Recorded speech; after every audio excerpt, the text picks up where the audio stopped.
Hey, how's it going, everybody? It's Noel here from Clintar Collectibles, and welcome to another episode of Grinding Locals. I just want to say, first off, right off the bat, thank you guys for the support. I really appreciate interacting with you guys in the comments and stuff like that, and guys interacting and giving me tips and stuff like that. It really helps. I really appreciate it and stuff like that, and the response to this series has been just awesome. I would like to eventually record inside the shop for a little bit and talk to people. But my locals, people are kind of, quiet and stuff like that. So I don't really want to, be all up in their face with the camera. And I just don't know how my shop feels because the shop is also a sports shop. So I got to be careful. Some people get weird about that. But I really enjoy doing these grinding locals. I'm trying to go out and go to more locals so I can make more of these videos each week and stuff like that. I get inspired by a lot of guys that make videos going to locals like Nim Nim, and I think the Omni Hero guy. He's really cool. I really watch him a lot. But yeah, anyways, sorry for the long intro. Thank you guys for the support on the Grinding Local series. It really means a lot. And let's get into my matches and talk about what I played. So still playing Goki. I think this might be my last week with Goki. We'll go into that later. But anyways, for my matches, round one I played against Infernoble Knights. Just like a really heavily equip spell based deck. I sided against it pretty well, and I stopped it a little bit, but it was just so fast paced. I just really couldn't do anything about it. His board was really big and stuff like that, and it was hard. He would negate a few things and stuff. But I mean, I could have gotten over it. Would have put in some work. I could have got over it, but he. I was about to get over. He soft locked me to where I couldn't I couldn't target anything with card effects. So I could do non-targeting card effects, but I couldn't target a card. So I was going to do that, and then he negated whatever I was gonna play. I can't remember exactly what it was, but so he stopped me, which sucked. If I would have had Nibiru, that would have been good. I gotta get me some copies of Nibiru, anyways. I want to get 3 of them for my new deck, but yeah. So anyways, he stopped me there. Lost game 1 to him. And then game 2, I built up a board. I used apple. Yeah, I got an apple and then Isolde out. And then he made it so every card I sent went to the graveyard. I think it was D-Shifter. And then, or something like that. I can't exactly remember. Anyways, my stuff was getting targeted and banished. So, sorry about that. So, he was doing a really good job of doing that. It was really hard to stop that from happening. So I couldn't recycle as much. I couldn't float with the Gokis as well. So he's sending a lot of those to the banished zone. And then he stole my apple. He triple tactics talented my apple, and I lost it. So all I had was Isolde, and from there he pretty much had game. So he OTK'd me, I believe, round 2. So that was a rough one. Game 2 I played against... I'm trying to remember exactly what it was. Game 2 I played against one of my buddies. He was playing a weird board breaker deck. He was running Kaijus and Nibiru and Lava Golem. I got Lava Golemed, and I was like, okay, cool. I'm gonna be able to use Lava Golem as a link and as a link material and stuff like that. Well, he stopped me from doing that. Got rid of the link golem, which that really sucked. And he did a really good job of just stopping everything I had. He Lightning Storm me, triple tactics talented. He had everything. I mean, he broke my board. I almost won on game 2. I had Apple with 4 counters and a Borreload or Boral. Is it Borreload or Borrelosaur Dragon? So I had these 2 out on the field. These Appaloosa and Borrelosaur. He did a really good job. He got rid of both of them. There's nothing I could do, and yeah. So that was a really good game. He broke my board. I lost twice. The games were really fun, though. I got really close to coming back on the game 2 and winning, but he just stopped me outright. So that kind of sucked, but I really like him. It was really cool. He plays a lot of anti-meta stuff. So, yeah, that was cool. And then game 3, I played against Salamangreat.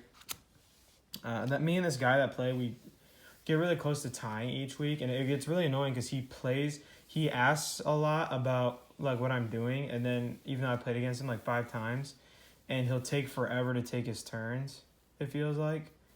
And he'll constantly be like, oh no, I want to do this. Oh no, I want to do that. And it's really frustrating because I can't tell if he's being like running down the clock. I just assume he's not. I assume he's thinking through his plays. But, you know, it's just frustrating when you're like looking at the clock and the time's running down and he's like, I don't know if I want to do that. I think I'll do this. It's really frustrating. I don't think he was slow playing on purpose, but it was just really frustrating because I lost. I ended up losing. He won, I won, and then he won by time, and it's just really frustrating because he would ask me what I was doing a lot, and then he would take forever figuring out like what his Salamangreat plays he wanted to do, and which is fair. I think he was playing Burning Abyss the last couple times I played against him. He just so I think he was learning a new deck, but it's really frustrating because game 3 I got out Boral Sword and I was about to declare attack over 2 of his monsters and win, but time ran out, so yeah, it was really frustrating.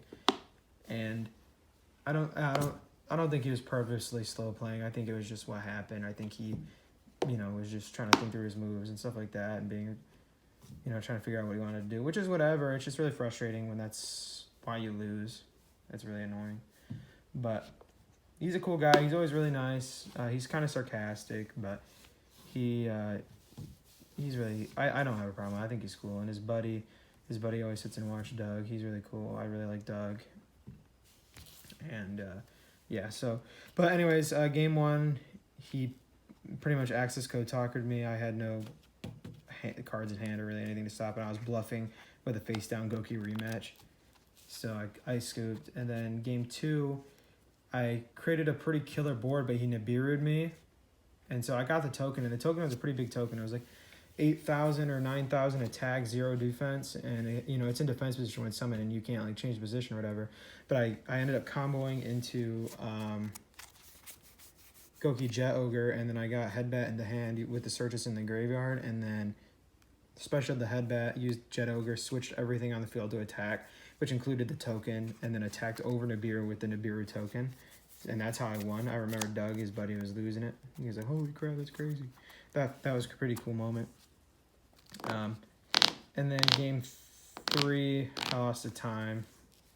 It was a pretty even game. I mean, I literally was getting Boral Sword out, and I was about to attack over his 2 monsters and stop him. But he was doing everything he could to like get searches, and he was just linking off and overlaying and stuff like that a lot, and just creating time. It felt like he was stalling for time, which is whatever, but it's just really frustrating. But it's a valid strategy. He beat me. There's nothing I can say. There's nothing I can say. He got my life points lower than his, and he managed to stall me out.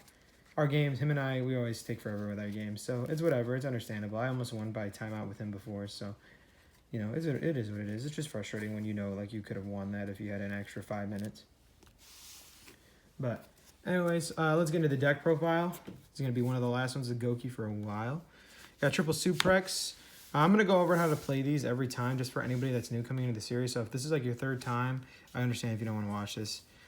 But triple Goki Suprex, he's your main combo starter. You normal him, let you special summon another Goki, link those 2 off, and start going into combos.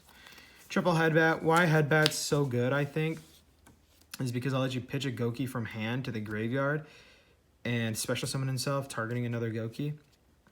It's really, really good for link plays. Double Twist Cobra. I see a lot of people run Twist Cobra at 3. I don't think it's that good. I think Twist Cobra at 2 is good because if you have him as a normal summon in your hand and you don't have Headbat as Super X, he's just a dead 1 normal summon. There's not really much you can do with him. But if you link off into Isolde and then do her equip spell trick and send 3, then you can special him out on top of everything else. That's really good. So that's why I run 2 of them.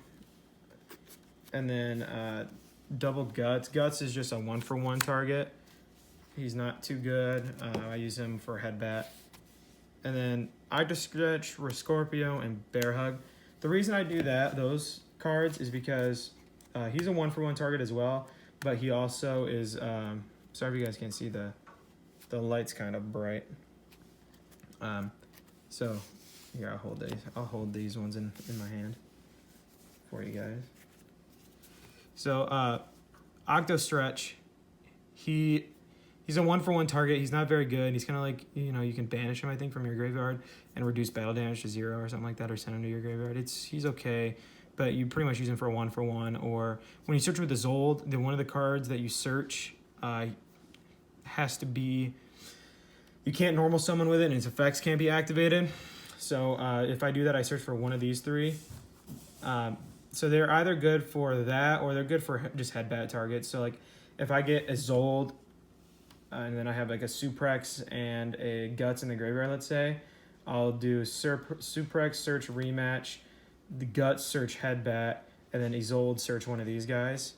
And then a lot of times too, if I'm searching for another headbat, I'll search for one of these guys with it, because you can, you know, just put headbat in your hand, put one of these guys in your hand, send them, and then special headbat out. Goki or Scorpio is a really good just normal summon if you're just trying to get over something. He's not too crazy. He doesn't really have any crazy effects, but he's good at a good normal summon too, I guess. You don't really want to use him for that, but you can. And then Bear Hug sucks. I pretty much always search him with his old. Next, we're going to get into this. Oh, no, wait, sorry. We still got a few more monsters. But that was these are the Gokis that I run in the deck. I try not to run like 3 Twist Cobra. I was running 3 Twist Cobra. You can see in past videos. I stopped doing that. All right, non-Goki monster cards. You got 3 Fire Flint Lady. This powers up the deck a lot. Because of this card, I ended on a board with Boral Sword Dragon and Appaloosa with 4 counters. This card's really good. It's really good. I would recommend it heavily. I finally got 3 Ash Blossoms, so we're running triple Ash and then an Effective Veiler. So Ash Blossom is just good because it's Ash Blossom, and then the Veiler is really good as well. And then we will look at the spell cards. All right, for the Goki spell cards, we run triple rematch. If you don't know what rematch does, is it lets you special summon 2 Goki monsters from your graveyard in defense position. You can only activate it once per turn. That's insane because you can do like Suprex, special from hand, Twist Cobra, let's say, send both, get Isolde, and you get the search, right? Search out the cards or whatever. If you don't have a rematch, you can search rematch, but if you already have the rematch, you can search 3 Goki cards. 3 Goki monster cards at least. And then you can activate rematch, special summon them out, go into Link 4. It's crazy. And finishing move, it just boosts whatever Link monster is attacked by its Link rating. It's really good. I never really use it, and I side it out a lot of the times, but it's a good comeback card if you're just trying to go for game. Double Cosmic Cyclone, because this deck loses to back row, I feel like, at least at my local. Reinforcement of the Army, 1-for-1. 1 Pot of Avarice, I had 2. I went down to 1. It's just not as good as I thought it was. And I'll side it out too if I'm going first. Raigeki, Monster Reborn, Harpy's Feather Duster, Called by the Grave, and then the 3 equipped spells for Isolde, Phoenix Blade, Living Fossil, as well as DDR. So yeah, those are the spell cards.